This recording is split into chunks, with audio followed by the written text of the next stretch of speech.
আসসালামু আলাইকুম। আমি স্টাডি উইথ কুকিং থেকে আজকের বিষয়বস্তু রান্নাবান্না এবং পড়াশোনা। এই যে সময়গুলো দেওয়া আছে 56 মিনিট, 36 মিনিট, 24 মিনিট, এগুলোতে আমি আমার পড়াগুলো কমপ্লিট করেছি এবং পাশাপাশি আমি রান্নাবান্নাও করেছি। সামনে রান্নার ভিডিও দিয়ে আধা ঘন্টা পর আরেকটা ভিডিও আপলোড করছি, ইনশাল্লাহ। আশা করছি পাশে থাকবেন। চলুন রান্নার রেসিপি দেখে নেওয়া যাক। সামান্য পরিমাণে গোস্ত নিয়ে নিয়েছি, গরম তেল, চাল, আলু, তেজপাতা, এলাচ, বিভিন্ন প্রকারের ডাল, পেঁয়াজ। তেলে আগে গোস্তগুলো নুন দিয়ে একটু ভেজে নিলাম। এরপরে প্রেসার কুকারে আগে থেকে গোস্ত যে ভেজে রাখা তেলগুলো ছিল সেগুলোই দিয়ে দিলাম।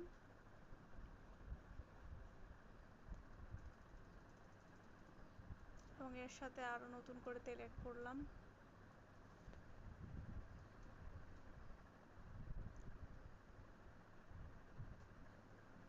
এরপরে দিয়ে দেব তেজপাতা এবং 2টি এলাচ।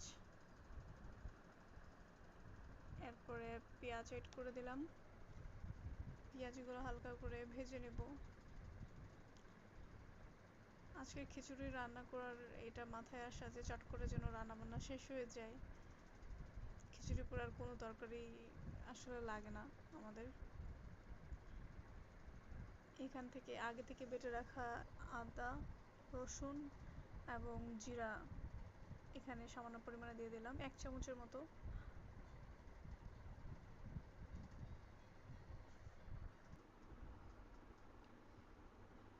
এরপরে কাঁচামরিচ অ্যাড করলাম। আমি এখানে কোনো গুঁড়া মরিচ দেবো না, তাই কাঁচামরিচ একটু বেশি করে দিলাম। আর একটু মটরশুঁটি ছিল, মটরশুঁটি দিয়ে দিলাম। এরপরে ডাল, এগুলো এখন ভালো করে ভেজে নিতে হবে। আমার কাছে খিচুড়ি যত বেশি ভুনা করে রান্না করা যায় ততই মজা লাগে। আমি চেষ্টা করি সেভাবে রান্না করতে এবং আমার বাসায় আব্বু আম্মু সেটাই পছন্দ করে। এখন আমি ডালগুলো ভালো করে ভেজে নেওয়ার পরে অ্যাড করব হচ্ছে আলু। আলু সবসময় এভাবে কাটা হয় না, আজকে ফার্স্ট এভাবে একটু কাটে ট্রাই করলাম, যেন খুব তাড়াতাড়ি সিদ্ধ হয়ে যায়, যেহেতু খুব সংক্ষিপ্তের মধ্যে রান্না বান্না করার চেষ্টা করছি।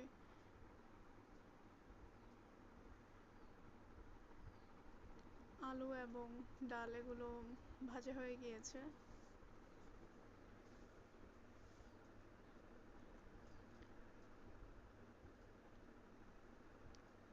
এরপরে অ্যাড করতে হবে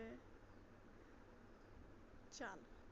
চালগুলো আমি আগে থেকে ধুয়ে ঝরাই নিয়েছিলাম, একদম আবার আগের মতো চালের মতো হয়ে গেছে, একদমই পানি ছিল না। চাল, ডাল, আলু আবার সুন্দর করে একটু ভালো করে ভেজে নিতে হবে।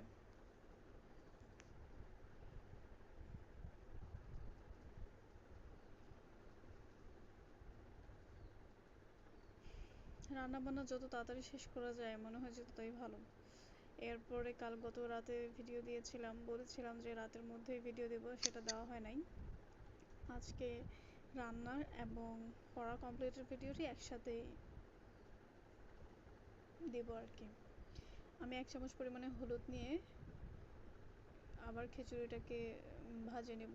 এখন মনে হলো রান্না করার সময় যে স্মেল এবং হলুদ দেওয়ার পরে যে না, খিচুড়ি খিচুড়ি লাগছে।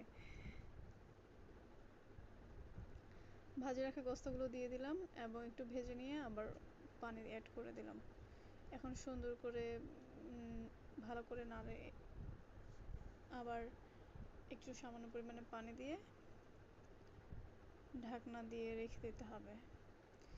সাধারণত 2টি সিটি দিলেই হয়ে যায়, দেওয়ার পরে একটু দমে রাখতে হয়, তাহলেই হয়ে যায় খিচুড়ি।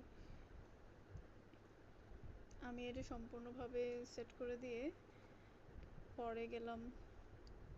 এই যে মশলাটা দিলাম এটা হচ্ছে মুরগির মশলা, যেটা আমি অ্যাড করলাম শেষে।